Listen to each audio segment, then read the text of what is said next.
Welcome back, everyone. For those who turn to this channel on the regular, know that I'm Zara, Gail's virtual assistant. She selected me personally for my cheeky British accent. But, before we start, let me make a quick public service announcement. For everyone who has enjoyed the videos seen here on YouTube, or for those who are new, please remember to hit that hype button. It's free, and really helps this channel grow. So now let's get on with this great new episode. Since Style Drops is now attracting a global audience, which is very exciting, there seems to be a common desire to apply what some call the French girl chic to our lifestyle. Let's find out whether that's actually true, or is it just very good marketing? And make sure you stay to the end of this video, it just might surprise you. We should all know that no matter our country of origin, or desired design direction, we globally should be creating and cultivating our own chosen style preferences. But there is a persistent belief circulating through design media and lifestyle content, and even some among the collective consciousness that have felt inadequate about their throw pillow arrangements, because that French girl vibe simply does style better than Americans. Not just differently, but better. The French girl look, and by extension her apartment, for some reason possesses some extreme quality we lack. She is elegant without effort, chic without trying. She owns 3 perfect pieces instead of 17 mediocre ones. She lives in spaces that looks curated by time and taste, not panic and a credit card. Meanwhile, the American it girl is over here with her Stanley Cup collection, loving her Amazon and Shein hauls and her cream furniture, needs her competitive optimism about trends, buying things with enthusiasm, and then rearranging with the stamina of shopping for a prom dress, and then wonders why it never looks quite as good as that apartment in the Marais she saw on Instagram. We have been told repeatedly and with great confidence that the French have won with their approach to style, being more restrained, inherited and effortlessly sophisticated, being simply far superior to our American tendency toward more, newer, and can this be delivered tomorrow, philosophy towards decorating. So let's examine this, with skepticism, and possibly some resentment. Because I'm not entirely convinced that the French girl aesthetic is better, but maybe it's my AI British accent that's creating that programmed confusion. But I think it just might be better marketing. The mythology goes something like this. The French girl wakes up in her apartment with herringbone floors, with floor-to-ceiling windows, crown molding installed during the turn of century. But it's anyone's guess what specific century that might be. She throws on a tailored shirt, vintage Levi's and a blazer her grandmother gave her. She doesn't own a hairdryer because her hair just does that. No makeup, of course, because that's the French way. She walks to the market and buys 3 perfect items: a baguette, some cheese, a bunch of fresh flowers that will look artfully disheveled in the ceramic pitcher she inherited. Her apartment contains a bed with white linen sheets, perpetually rumpled in a way that suggests romance, not laziness, an antique armoire, family heirloom obviously, a marble-top bistro table with exactly 2 chairs, books, in French naturally, and that one perfect lamp, preferably with fringe. What a French girl will not have in her apartment is any sort of workout equipment, clutter, or furniture from IKEA, and absolutely no recessed lighting, nor any evidence of trying too hard, or any scent of doubt on what should be created. She has achieved what Americans spend thousands of dollars and hundreds of hours pursuing: a space that looks expensive, collected, lived in, and utterly unconsidered. She did not decorate, she simply lives, and living, for a Frenchwoman, apparently produces a beautiful byproduct. Or is it just a story that we've been sold? Meanwhile, across the pond, as us Brits say, the French design media like to categorize American style as too much, too eager, too try-hard, too trend-driven and way too focused on consumerism. The American it girl vibe owns 17 throw blankets with seasonal rotation and has a coffee bar, when really it's a Keurig on a counter, but we're calling it a bar. No judgment, just reality. Obsessively rearranges her space every time TikTok declares a new aesthetic, and only owns things in white, oat and shades of taupe because they are the only colors that have an Insta presence and stamp of approval. As previously stated, she has a very strong opinion about Stanley Cups, specifically the kind you drink from. She is deeply invested in self-care, which somehow requires a lot of products, seen on TikTok. Her apartment contains a sofa from West Elm. No judgment, we all have had one. 8 throw pillows, and a gallery wall created using a layout style seen on the socials. Randomly hung string lights for ambience. Furniture that all came from the same store on the same day. American it girl always represents. She is trying. And her trying shows. According to the mythology, here's what separates them, the American it girl to the French girl vibe. The French girl vibe creates the aura of inherited taste, natural elegance, restraint. It's all about quality over quantity. With a multi-generational apartment full of family heirlooms, knowing that confidence is about owning less, because centuries of cultural sophistication are backing her choices. She is never trend-driven. The American it girl creates social media obsessions, tribal enthusiasm, quantity over quality, because she is burdened with the anxiety of keeping up. The French girl curates. The American accumulates, the French girl inherits. The American girl buys, the French girl knows. The American guesses. And somewhere in this comparison, we've decided that one is objectively superior. Let's be fair.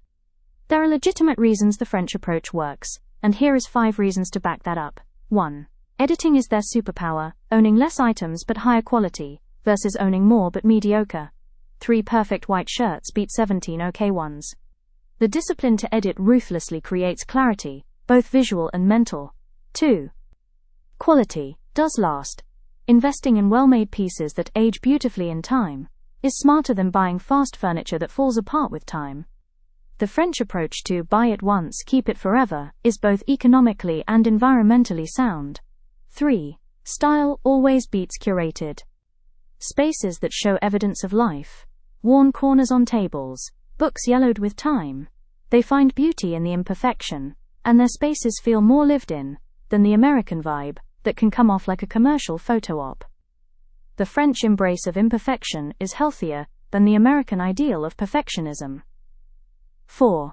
Less really can be more. Visual restraint creates calm. Overstuffed spaces create stress. The French instinct is to leave negative space, and to not fill every corner, to allow rooms to breathe. This is good design. 5. They prefer timelessness over trends. Not chasing every aesthetic moment means less waste, less exhaustion, more consistency. The French uniform approach, finding what works and repeating it, has real merit. The French girl aesthetic works because it's rooted in principles that are actually smart. Even these are all great qualities, but here's what we're not saying loudly enough. First, the American enthusiasm is not a character flaw. We like trying new things, and declaring this is my vibe now, and committing to that look for at least 3 to 5 years. This openness to experimentation, this willingness to change, this energy, it's not inferior, it's different. Second, and this is the most important, we're working with different constraints most Americans don't have. Multi-generational apartments with good bones, nor have or desire family heirlooms to pass down. Plus, the worst problem yet, Americans' sad generic white box apartments. If you remove the centuries-old architecture which is 3/4 of the design work, to that incredible French chic, we're now on an even playing field. We're decorating rentals, we're moving every few years, we're starting from scratch, we don't have grandmother's armoire, we have IKEA, and we're doing our best. Third reason that shapes this divide is shopping accessibility. The French aesthetic is expensive to execute properly. Real antiques cost money. Good linen costs money. Marble tables cost money. The effortless look requires significant resources. The American approach, Target, Amazon, West Elm, is democracy in action.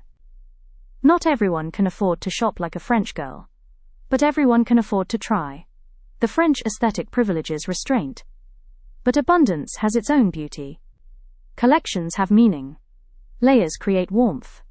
More is not automatically worse than less, it's just different.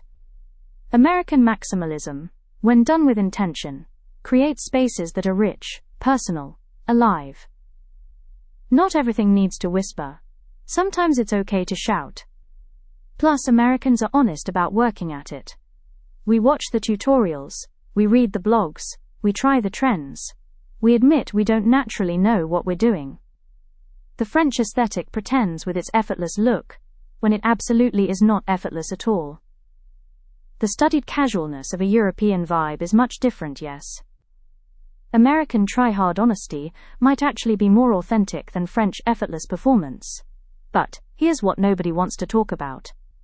The French girl aesthetic we're comparing ourselves to doesn't really actually exist for a majority of French women. We're comparing American stereotypes to an idealized, Instagram-filtered, upper-class Parisian fantasy that represents a tiny percentage of French people, which is itself a carefully constructed performance that has been exported and marketed to Americans as authentic French living for decades.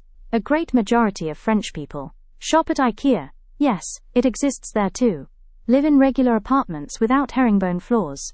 Own more than 3 shirts. They too have clutter. They even have to buy new furniture, and do not all have inherently perfectly curated apartments. But we fall for it. Every time. So the style off. Who actually wins?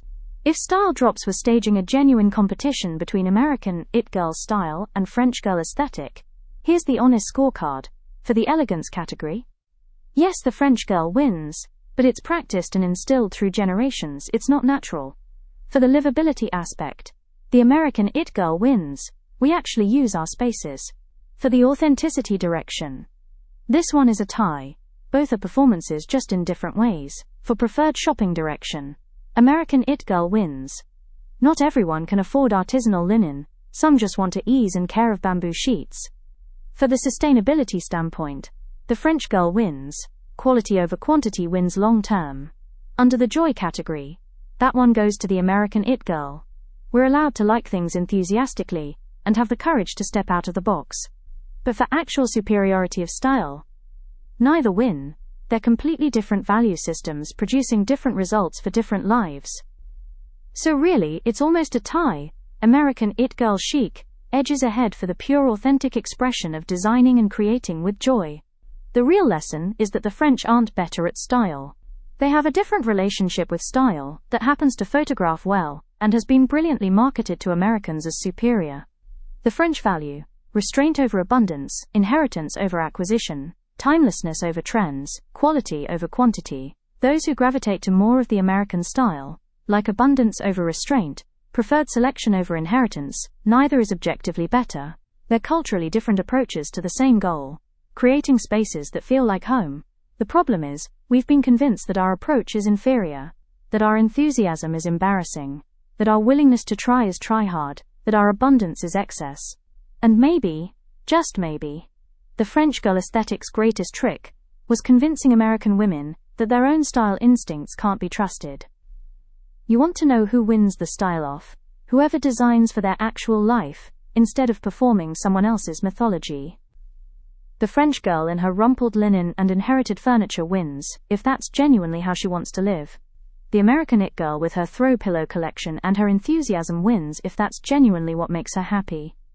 Style is courage, not conformity.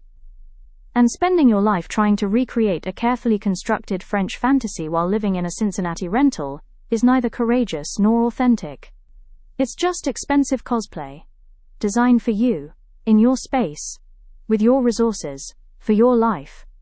Whether that looks French or American or neither is completely irrelevant. The only question that matters: does it feel like home? If yes, then you win. Until next time, my stylistas. Please like, hype and subscribe and leave your comment below about this deep dive into cultural design awareness.